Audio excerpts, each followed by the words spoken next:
रोहित और उसकी छोटी बहन राधिका अपने माता पिता के साथ एक छोटे से गांव में रहते थे। उनके माता पिता ईमानदार और मेहनती थे, जो अपने बच्चों को अच्छी परवरिश देना चाहते थे। रोहित पढ़ाई में तेज था और राधिका भी अपने भाई की तरह पढ़ने में रुचि रखती थी। उनके माता पिता का सपना था कि वो अपने पैरों पर खड़े हो जाए, कुछ बन जाएं। चंपा, मैं मुखिया जी के यहाँ काम पर जा रहा हूँ, वरना मुखिया जी गुस्सा हो जाएंगे। अगर जरा भी देर से पहुंचा, उनको पसंद नहीं है किसी का भी देर से आना। वो बहुत ही खड़ूस है। ठीक है, तुम जाओ, फिर मैं भी निकल जाऊंगी मालकिन के यहाँ काम करने। माँ, आज थोड़ा जल्दी आना, मेरा मन नहीं लग रहा है। पता नहीं, मुझे कुछ अच्छा नहीं लग रहा है। अरे भैया, मैं हूँ तो आपके पास, फिर भी आपको अच्छा नहीं लग रहा। हम तुम साथ साथ खेलेंगे और पढ़ेंगे। माँ को काम पर जाने दो। माँ जितनी जल्दी जाएगी तो ही तो जल्दी वापस आएगी। शिवराम की आंखें भर आईं और वो वहाँ से चला गया। तुम जाओ माँ, हम लोग अच्छे से रह लेंगे। माँ, एक बात बताओ, हम लोग इतने गरीब क्यों हैं? भगवान जी ने हमें अमीर क्यों नहीं बनाया, जैसे मुखिया जी को बनाया है? राधिका की बात सुनकर चंपा की आंखों में आंसू आ गए। उसके पास जवाब देने को कोई उत्तर नहीं था। वो बात को टालते हुए बोली, अच्छा दादी अम्मा, अब मैं जाती हूँ। अपना ख्याल रखना, दोनों ठीक से रहना और शैतानी बिल्कुल मत करना। उधर शिवराम मुखिया जी के यहाँ पहुँचा तो उसे ने देखा कि मुखिया जी रामू को गुस्से से डांट रहे थे। रामू, तुझसे कितनी बार कहा है कि जल्दी आया कर, तुझे समझ नहीं आता क्या? अगली बार देर से आया तो पैसे काट लूंगा, समझा? चल जा, अब काम कर जाके। शिवराम ने गोदाम से बोरियों को उठाकर बैलगाड़ी को लोड करने लगा। तभी एक बोरी उसके सिर से नीचे गिर गई। मुखिया गुस्से से बोला, शिवराम, ये बोरी कैसे गिरी? क्या तेरे हाथों में दम नहीं है? ये बोरी फट गई और ये अनाज मिट्टी में मिल गया। तूने मेरा इतना नुकसान कर दिया, अब ये नुकसान को तेरे पैसे काटने से भरपाई होगी। नहीं मालिक, ये बोरी मेरे सिर से धोखे से गिर गई। मेरी इसमें कोई गलती नहीं है। मेरे पैसे मत काटना, मेरे बच्चों की फीस जमा करनी है। अच्छा, तेरे बच्चों का पढ़ना ज्यादा जरूरी है या मेरा नुकसान की भरपाई? मैं तुझे काम से ही निकाल दूंगा। तूने मेरे साथ जबान लड़ाई, तेरी इतनी हिम्मत हो गई किसी का आज तक मुंह नहीं खुला है मेरे सामने, समझा? नहीं मालिक, ऐसा मत करो, मुझे काम से मत निकालो, मेरे बच्चे भूखे मर जाएंगे। मदन लाल, इसे धक्के देकर निकाल दो यहाँ से। मुखिया के नौकर शिवराम को धक्के देकर बाहर निकाल देते हैं। शिवराम अपने घर आ जाता है। उसे देखकर रोहित बोला, अरे बाबूजी, आज इतनी जल्दी घर कैसे आ गए? कुछ हुआ है क्या? कुछ नहीं बेटा, बस एक गिलास पानी लाकर दे दे, बहुत तेज की प्यास लगी है। राधिका जल्दी से पानी लेने के लिए गई। बाबूजी, पानी पी लो। जैसे ही शिवराम ने गिलास पकड़ने को हाथ बढ़ाया, उसके सीने में अचानक से दर्द हुआ और वो जमीन पर लड़खड़ाते हुए गिर पड़ा। उसके सिर में गहरी चोट लगने से गिरते ही मौत हो गई। तभी रोहित रोते हुए बोला, बाबूजी, क्या हुआ है? आपको ये क्या हो गया? राधिका, जल्दी जा, माँ को बुला कर ला। देखना बाबूजी को क्या हुआ है। बाबूजी, कुछ बोलो। कुछ बोल क्यों नहीं रहे हो बाबूजी? कुछ तो बोलो। राधिका भागती हुई मालकिन के यहाँ पहुंची और मालकिन बाहर ही कुर्सी पर बैठी चाय पी रही थी।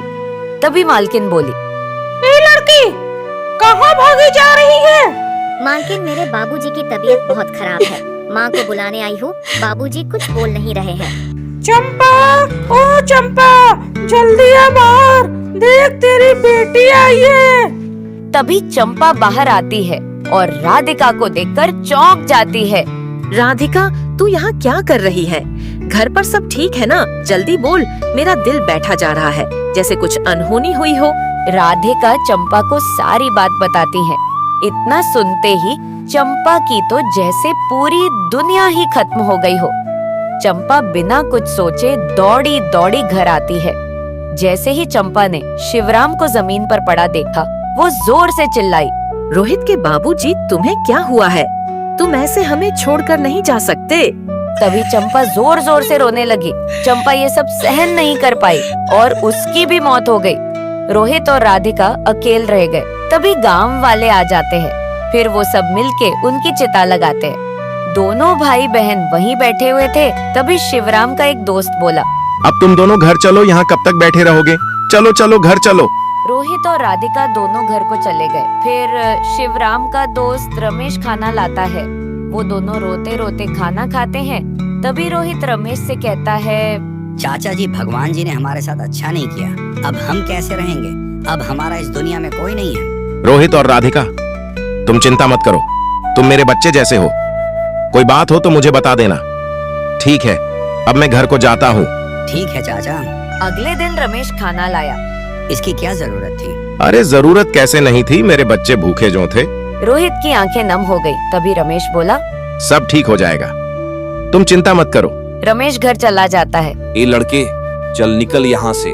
तेरे बाप ने ये घर गिरवी रख दिया था मेरे पास, समझा? अब अपनी बहन को लेकर निकल यहाँ से। मालिक, हम कहाँ जाएंगे? हमारा इस दुनिया में कोई नहीं है, हम कहाँ जाएंगे? ये सब मुझे नहीं पता, जल्दी करो, जाओ इस घर से। रोहित और राधिका गांव छोड़कर जैसे तैसे शहर आ जाते हैं। वहाँ उन्होंने एक मंदिर देखा तो दोनों मंदिर की ओर गए।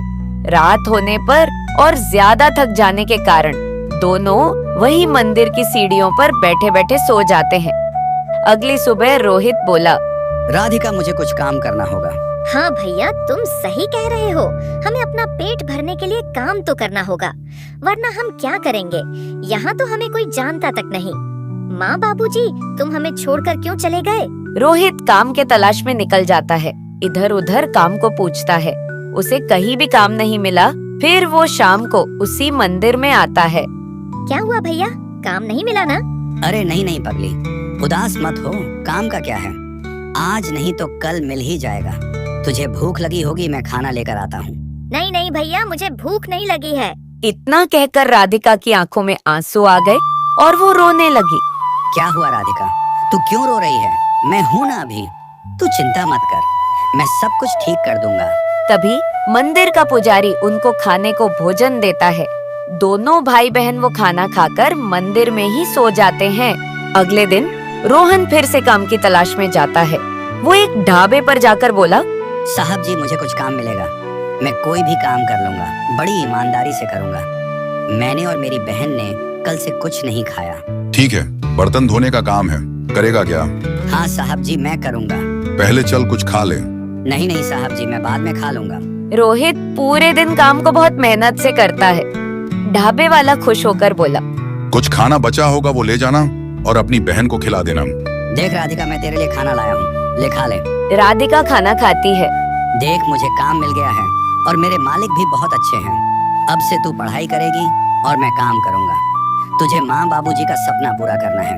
भैया, तुम भी तो पढ़ना चाहते थे, तुम्हारी पढ़ाई का क्या होगा? तू मेरी चिंता मत कर, तू बस पढ़ाई करना और किसी भी चीज की जरूरत हो मुझे बताना। अगले दिन रोहन उस ढाबे पर खूब मन लगाकर काम करता है और उधर अपनी बहन को पढ़ाता है। देखते ही देखते समय बीतता चला गया। अब रोहित और राधिका बड़े हो चुके थे। अब रोहित का खुद का होटल था। रोहित बड़ा आदमी बन चुका था। उधर राधिका की भी पढ़ाई पूरी हो चुकी थी और एग्जाम पास करके कलेक्टर बन गई थी।